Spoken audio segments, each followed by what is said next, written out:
Microsoft Excel How to Group Data. If this guide helpful, don't forget to like and subscribe.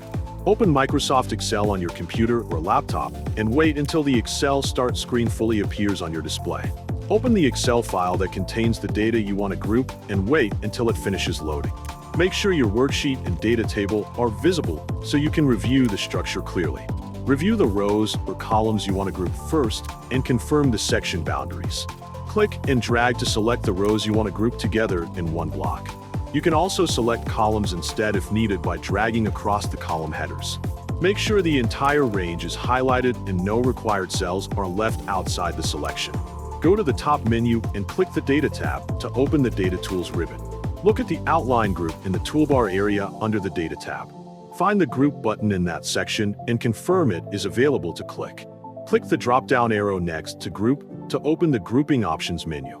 Choose Group from the drop-down list so the Grouping dialog box appears.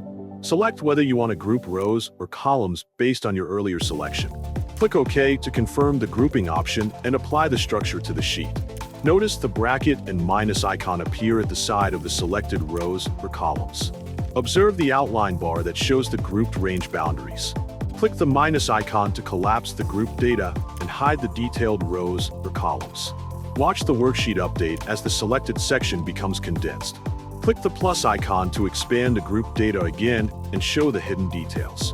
Verify that the expanded view restores the full selected data correctly. Repeat the same steps to create additional groups in other worksheet areas if required. Select a new range, open the Data tab, and use the Group command again. Check that each new group shows its own bracket and control icons. Test each group by collapsing and expanding once to confirm it works properly.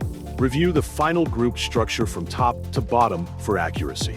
Save your Excel file after finishing the grouping setup to keep all grouping changes stored.